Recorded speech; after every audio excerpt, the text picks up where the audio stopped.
Man, the Leafs got outplayed. They did. Outshot to holy hell. Yeah, it was pretty bad. But they won. 2 points! And everyone's talking about Naz. How could they not? But Freddie very steady. held the fort. First period, second period, third period, the onslaught kept coming and the team kept getting outshot, but he didn't care. He just kept stopping the puck and they ended up winning the game. Oh my god, I think it's finally happening. It was a Valentine's Day goalie performance that just made me feel like, I don't know, I could love again. Are you saying you're finally ready to move on? What I'm saying is, does Freddie have a $60 figure I can buy? Hi! Leafs Nation, stand witness for Austin Lucas!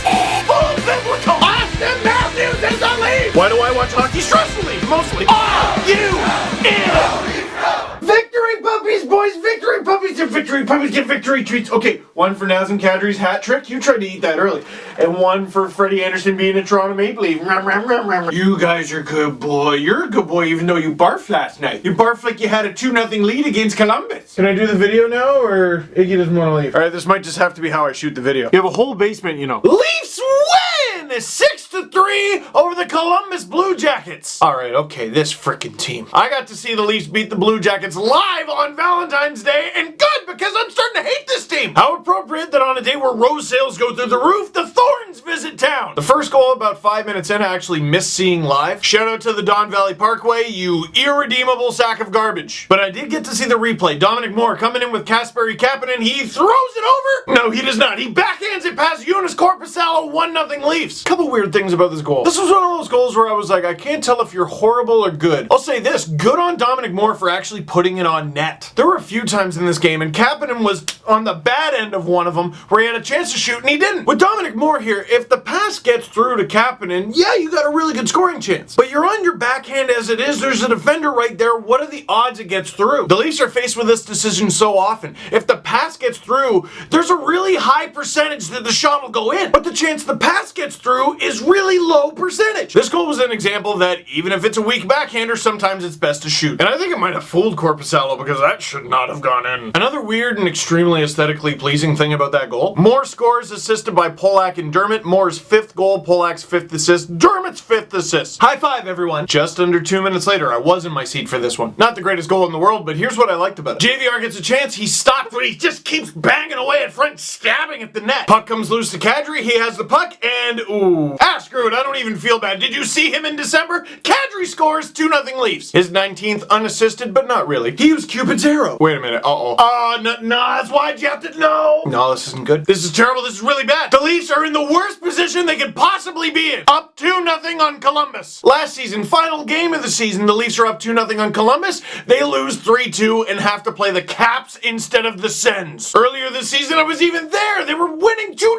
with like 6 minutes left or something. Leafs blow it, lose in overtime. 2-goal leads against Columbus are lava. Nick Foligno walks right in backhand. Oh, jeez. Leafs allow another late period goal and they head to intermission. Still up, but only 2-1. Man, I gotta say, as a fan who went to this game, Austin, Willie, and Zach, that line was brutal. And it's not very often you can say it, but they got fed. And it's not a matter of chances. They actually got a few chances, I thought, but passive on this goal. Less than 2.5 minutes into the second, they're on the ice again. They actually get a shot, but the puck comes the other way. Wenberg to Foligno, past Freddie, now it's 2-2. There you go, it's lava! Now, what you'll probably remember about this goal is Nikita Zaitsev sprawled out and Wenberg saucing the puck over him to Foligno. What you should probably get more mad at is Travis Dermott standing stationary and getting completely walked by Wenberg, leading to Zaitsev looking silly. Not his fault. Now look, Babcock makes me super mad sometimes, but this game was a perfect example of he's not that crazy, because he was talking about, oh, you know, Dermott gives up too many chances against. People got all mad. I saw people showing the time on ice and showing, oh, no, Austin's line barely played. Why can't we just say that Dermott, while we like him, is not a saint, and the Matthews line, while awesome, is not immortal? Dermott looked bad on that play, the big line looked bad over the whole game, and now the game's tied. But luckily, it's not the Leafs' only line. You see, I seem to remember a few weeks ago they constructed a new one. Noted LFR fan Mike Babcock constructed a new one, and they're on the ice. Kadri shoots, stopped by Korpisalo, but the Leafs get the puck back. Marner over to Dermott looking for redemption. Dermott just walking the line with the puck like it's a power play. Riley in the corner over to a wide open Naz. Kadri, with his 20th of the season, puts the Leafs back on top in their rightful spot. We all know the night that Kadri had, and we will get to that, but you need a little help from your friends. Morgan with a hell of a pass, his 29th assist of the season, and he's going to need to be good. And I might as well mention it now because I don't know exactly when it happened, but I checked my phone and they're talking about Gardner, and I'm like, now that you mention it, I haven't seen him in a while. Turns out lower body injury, they said muscle spasm, so they took him out of the game.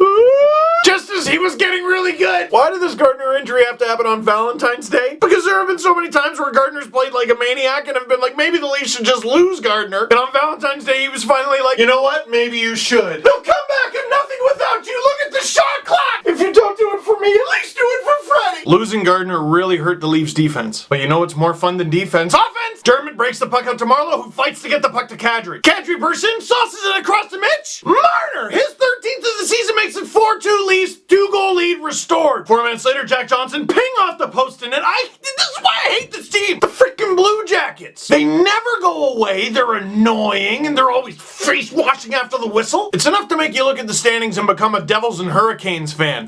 A bit, a little. But let me stop being petty. It's 4-3 Leafs heading into the third. Now, it's funny. I didn't really notice how much the Leafs were getting outshot until like the end of the second when I just looked up and went, they have what? 37 shots? And then the third period begins and I'm concerned. Mostly because the Leafs shot total began with a 1 and Columbus's began with a 4. Giving Columbus a power play didn't help. But just as that power play expires, Mitch Marner turns the puck up ice and the Leafs head the other way. With the big line of the night, whatever you want to call it. The Marquette Mar line? I mean, it's not the greatest, but it makes a lot more sense with Matt Martin scratch. I've seen a few suggestions for the past, present, and future line. That's sick. Although you might as well call it the present, present, and present because it's a gift that keeps on giving. And here we watch them completely overwhelm the Blue Jackets again. Marner with the puck, passes it over to guess who? Hi, everyone. Naz and Kadri, Bob Ross gets his hat-trick goal. The Leafs are back up by 2. And here was the aftermath. I took this footage on my phone, which as you know is a slow piece of crap. They had already cleaned up most of the hats by this point, and they were still raining down. Like, I don't know, I think this was the first time I've ever seen a Leafs hat trick live at the Air Canada Centre. It was insane. I was sitting like 15 rows from the top of the building, and there were hats being thrown from behind me. And then during the TV timeout, a couple minutes later, a few more hats came down. There's something so beautiful and pure about a hat making its way from the nosebleeds to the ice after a hat trick. First of all, I want you all to go into your day with the confidence of someone who is like, you know what? I know I'm sitting in the nosebleeds.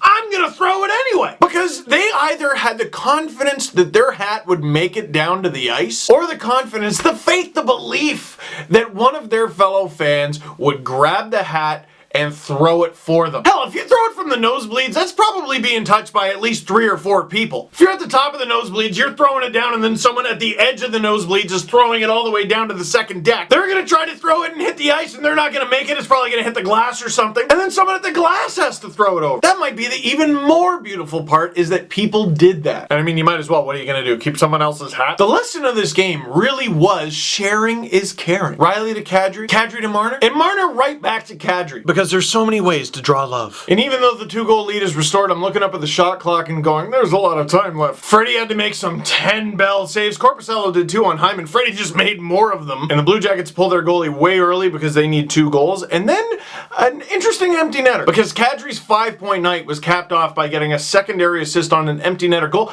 I'm gonna say he deserved it. Because he was in a situation where it would have been easy to panic and just throw the puck down the ice, maybe even icing it. But instead, it was a stick lift and just a short in-zone pass to Leo Komarov, who, by the way, made an excellent off-the-boards bank pass to Marleau, who was away. And Marleau decides to just deke it in, which I thought was kind of cheeky, and the Leafs win! God, shout out to Mrs. Dangle for those tickets. The last 2 games that Mrs. Dangle has been to, the Leafs have scored 14 goals, because we went to the Centennial game where they scored 8. I know, I'm thankful for her every day. Blue Jackets fans, if I were you, I'd be extremely pissed off and frustrated because you outshot the Leafs to holy hell on the second half of a back-to-back and you lost even after coming back because you greatly outplayed the Leafs, but a hot line and a few miscues cost you the game. And if Korpisalo stops the first 2 goals, you don't even need to worry about that. And yeah, you're in a tough playoff battle, but you're a below 500 team on the road, and luckily your next 2 games are at home. Philly and Pittsburgh. Your next game on the road, mark it down on Tuesday, as important a game as you're going to have all season against the Devils. This isn't a time to get mopey, it's a time to have your game face on. Also, if I were you, I would never put down my phone, because are the Blue Jackets buyers, sellers, what are they doing? You have no idea. That's what I would do if I were you. Quick questions. Can you please show Iggy a picture of who he was named after, Jerome McGinley? I need this in my life. Iggy.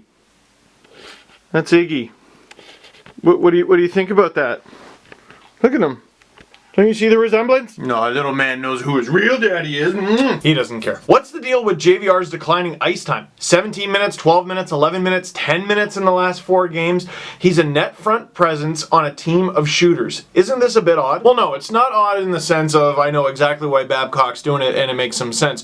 JVR is shocking defensively, and for the last 4 games, for the last 10 games, the Leafs have had the lead most of the time. And that's even in games where JVR has scored, and that's great. Hey, you get the power play, you score a goal, thank you very much, JVR. Someone else's responsibility is to guard the lead. What is concerning, though, I think he played the least amount of ice time among all Leaf forwards in this one, including Dominic Moore. What's concerning to me beyond ice time is JVR is actually 19th on the Leafs in shifts per game. Now, 2 of the guys ahead of him, I think, are Justin Hall and Martin Marinson, and they're defensemen, so that makes sense. And they've only played 2 games. So if you take those 2 out of the equation, JVR is 17th in shifts per game. Babcock trusts him to do one thing very well, and he does it very well. Beyond that, he doesn't trust him. And let me ask you this, should he? This is why how the Leafs choose to replace JVR in the summer, I don't know if he's coming back. Maybe he does.